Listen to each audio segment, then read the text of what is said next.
Hey everyone, my name is Heather. Welcome to my channel.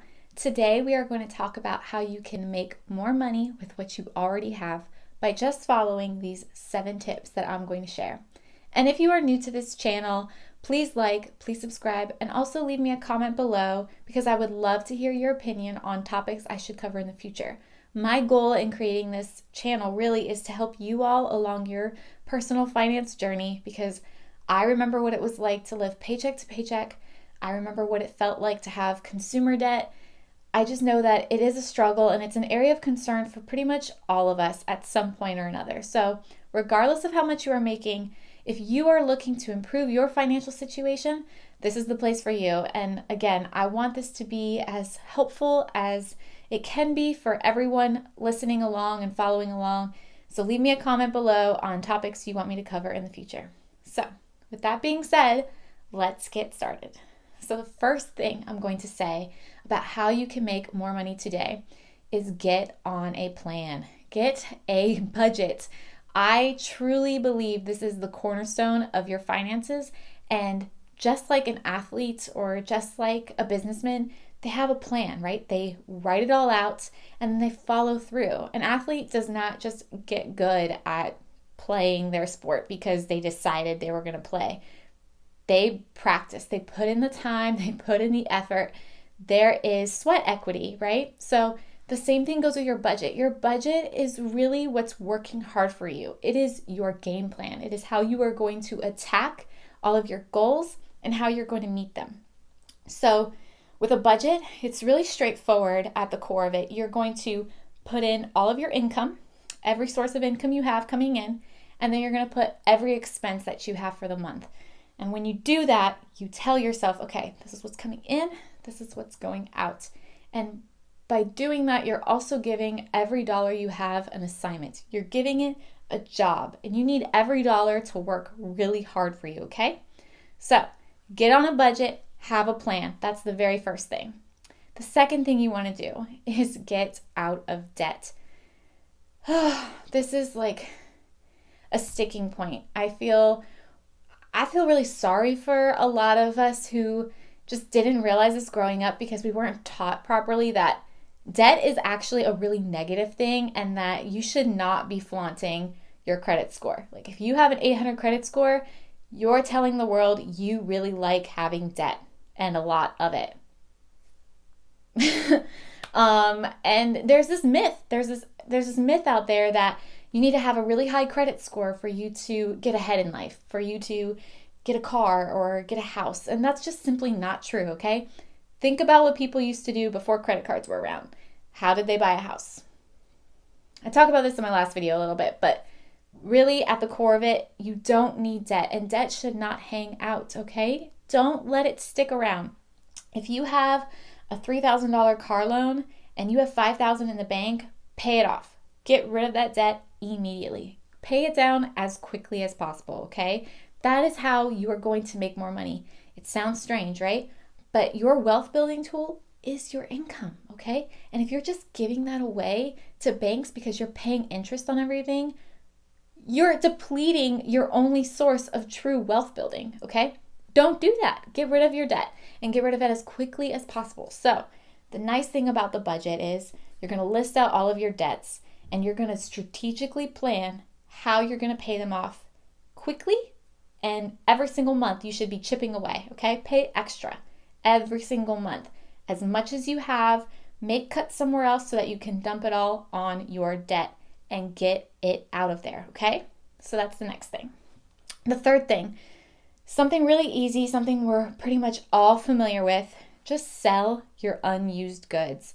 I'm sure you have tons of boots or gadgets or maybe furniture just hanging out that you really don't need, you really don't use it. Sell it. See if you can make some good money on that. And I don't mean have a garage sale. I mean post it on the internet. I mean, we're all familiar with like Craigslist and Facebook Marketplace. So post your unused goods and make a little bit of a profit. And the nice thing is you can usually do that just sitting on your couch, right? And maybe you live in an area where you have a local consignment shop that's willing to buy some of those items off you without really going through the stress of navigating, some stranger on the internet. We have a place nearby that is willing to purchase our furniture and at a reasonable price. So look into all of your options. I would say definitely sell off your unused goods and get the added benefit of decluttering your life anyway. I notice that when I have more, I feel stressed out. The more stuff around me, I just feel anxious. So I'm not saying you have to be completely a minimalist and have nothing in your home or your apartment, but look at selling stuff that's just sitting around anyway. So the very next thing, this is going to be a behavior switch for a lot of you, and that is don't use plastic, use cash. So why do I say that? I say that because the average person spends 12 to 50% more when they use plastic over cash. And I can think of a few reasons this is happening, but I think the main reason is there's actually some sort of physical transaction that happens when you have to hand over cash, right?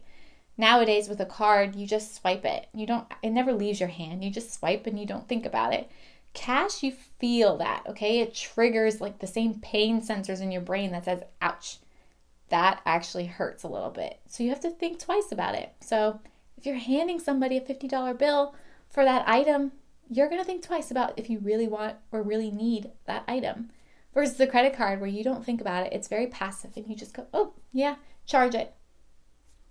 So I noticed when I switched this behavior and I went a week with just cash in my wallet and didn't have the option of a credit or a debit card, I virtually spent no money because I wanted to make sure there was cash at the end of the week if I actually needed it. So try that simple trick. It's something that, again, is just a behavior. It's a mindset really when it comes to it. So try it out, see if it works for you, and maybe you'll save a little bit of money just by doing that. And then after you do that and you switch that behavior, I want you to really take a hard look at your current employer, your current work situation, and see if you can't negotiate.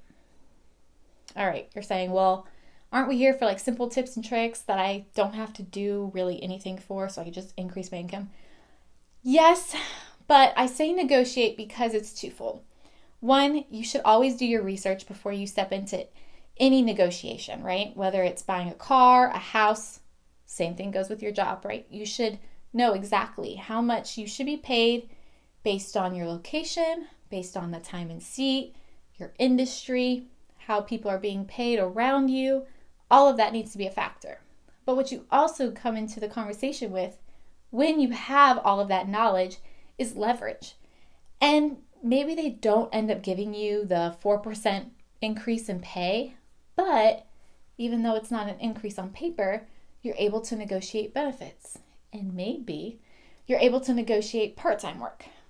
Maybe you're able to negotiate remote work so that, hey, I'm staying at home 3 days a week, so I'm not spending that same money on my commute.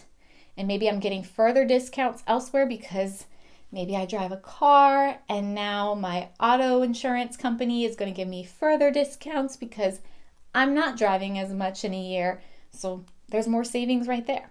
So think of creative ways that you can negotiate, and it may not always translate as an increase on the paper, but it's an increase in your wallet. And I guarantee you, just saving money on gas alone, it can be significant. Trust me. I used to have a really long commute to work, and it was crushing our budget every month. We were spending somewhere around $500 just on gas between my husband and I. And the most of that was because of my commute. I was spending over an hour in the car every day, one way. So look at ways you can negotiate those benefits, even if it's not a direct translation on paper. And then the next tip. Always look for a bargain. I am shocked by how many people don't actually do this. And I think it comes down to it takes a little bit of work and sometimes we're just lazy, but really it's not that much work. Like, I haven't paid full price for a pizza in over 5 years, and it takes me a minute to search for my code so that I can put that in and get my discount, okay? So it's really not that hard. I think it's a mindset for people, but whenever you're going to buy something, especially a large purchase, look for discounts, shop around, like do your homework a little bit. You can have significant savings right there. I mean, I don't ever buy things that are in season. And what I mean by that is like Christmas decorations, right? Christmas. They basically start Christmas now, like as soon as Halloween hits. Like it's October 1 and I'm seeing Christmas decorations, right? Like that's the kind of insanity that is right now with Christmas and consumerism. But I never buy Christmas decorations in November.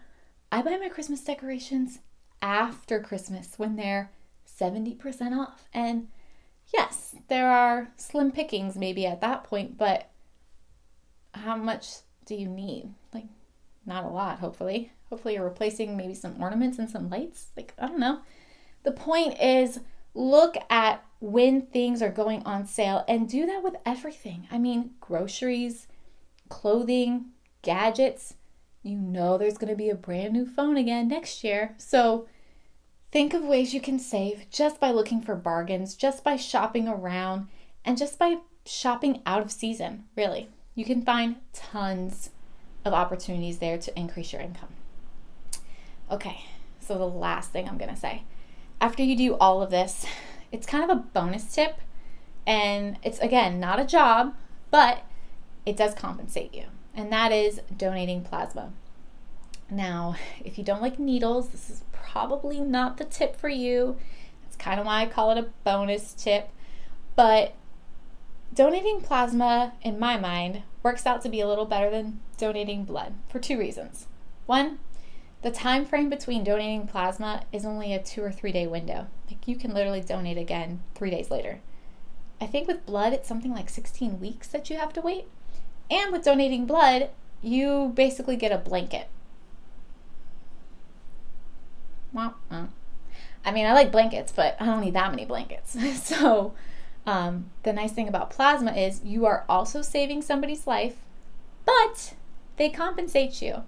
And if you are of a certain size, they'll compensate you based on that. So for example, I'm rather small and petite, but my husband is much larger than I am. So we get paid at different levels. But it makes sense because he's giving more plasma. So if you're a larger person, you get paid even more. And I think in a month, you can make anywhere between $250, $300, sometimes more than that in a month. And again, this is not a side job. This is literally you going into the center for an hour. You're hooked up. They draw the plasma out and then they put your blood right back in. And you can be reading or, I don't know, watching TV or your iPad or listening to Heather on YouTube. So either way, the point is it's really not hard. It's basically just sitting there for an hour and you get paid to do it. So look into giving plasma if you are not afraid of needles. And again, added benefit is you are saving somebody's life.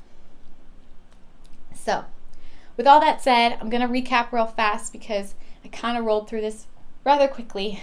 But first thing, have a budget. Have a budget because you want to know exactly what's coming in and you want to know exactly what is going out, okay? And when you do that, you're going to be able to see where you can make cuts. Just by doing that exercise alone, I guarantee you can save a couple $100 even. So try that. The next thing, get rid of debt. Now, for some of you, you have a lot of debt and it's not going to happen overnight. But if you have small loans, pay them off and do that immediately if you have the money lying around. But also be systematic, okay? Make sure you're putting down more every single month so you can pay off that debt quickly, all right? And once you have all of that money that you were throwing at debt, now you might have money to put at retirement, I don't know, put towards your kids' college. Maybe you can put it towards a vacation you've always wanted. Like you have options at that point when you no longer have debt, all right? And the next thing, sell your unused goods. Very straightforward, very easy. Tons of options out there. You can post them online or you can go to somewhere where they'll pay you for your goods. But either way, sell it and get the added benefit of decluttering your life. And then the next thing. So after you do that, don't use a credit card. Don't use plastic. Use cash. Cash is king, right? Use cash because this is going to shift your whole behavior. It's a whole mindset thing. And that's really what a lot of personal finance is. It's a behavior issue.